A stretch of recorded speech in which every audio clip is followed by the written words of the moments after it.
Sarah from Sarah's Soul Search, joined by my friend Johnny. Willing, yep. Yes, he is an exchange student with NSLI-Y, I believe that's how you pronounce it. So he is about to finish up his year in Korea, which is crazy, I bet. Yes, so many emotions, so much bittersweet, having to go back home to America, see my American friends, be missing all of my Korean friends and my NSLI friends, my family. You'll be back. It's an incredible moment. If I can make it back, then you can, for sure. All right, so can you tell me a little bit about NSLI-Y? Like, what's the program about? Who sponsors it? NSLI-Y is the National Security Language Initiative for Youth.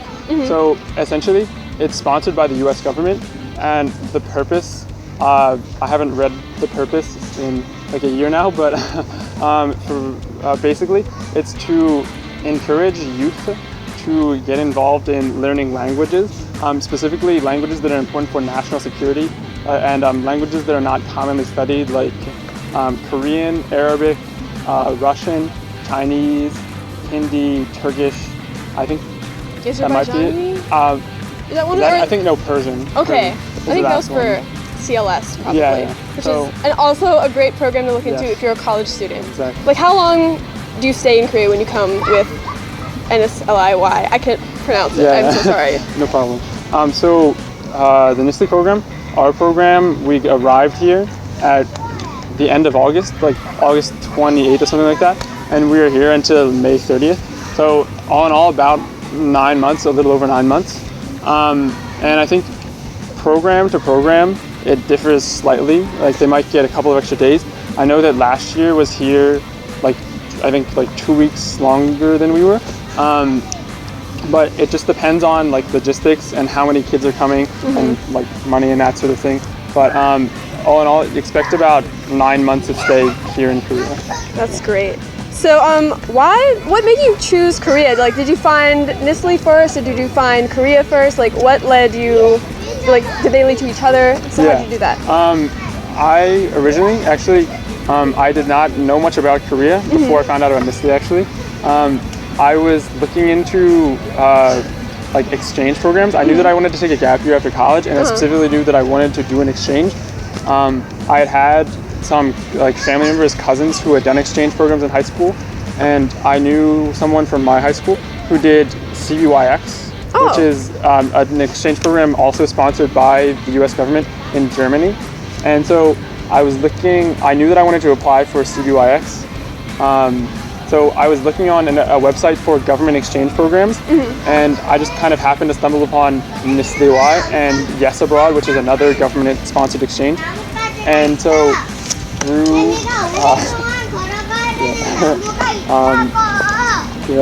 cute little Korean kids interrupting. It's cool. So I just kind of going around on that website, I found out about NSLI, and looking through the NSLI countries, I thought that like an exchange in Asia, specifically in Korea, as opposed to in like Europe, it would be a little bit more distinct, and I thought that it would have a greater effect on me personally. I thought that going somewhere that is more different, somewhere like say, Korea or Morocco or like India, one of these NSLI countries, would have a greater like impact, and the cultural differences would be greater, which obviously is a greater challenge, but I thought also would lead to greater rewards. And I definitely think that it worked out. I think that was definitely true. It was greater challenges and also greater rewards.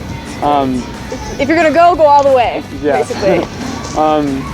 But the reason why I chose Korea specifically, before coming to Korea at least, I didn't have any particular interest in like K-pop or Korean dramas or Taekwondo or something like that, which some of the NSLIans did, like quite a few of them did. But like looking into Korean culture, and one thing that was interesting to me about Korea is historically, it's like sandwiched in between China and Japan, which are like two historical great powers, and have been kind of terrible for Korea. It's like the shrimp between two whales. It's kind of like Poland, where Poland was stuck between Germany and Russia all of the time. and it kind of Jerks. got So I'm kidding. every but- time like Japan wants to get to China or China wants to get to Japan, they kind of have to go through Korea, and Korea has gotten like kind of it's been very misfortunate for them.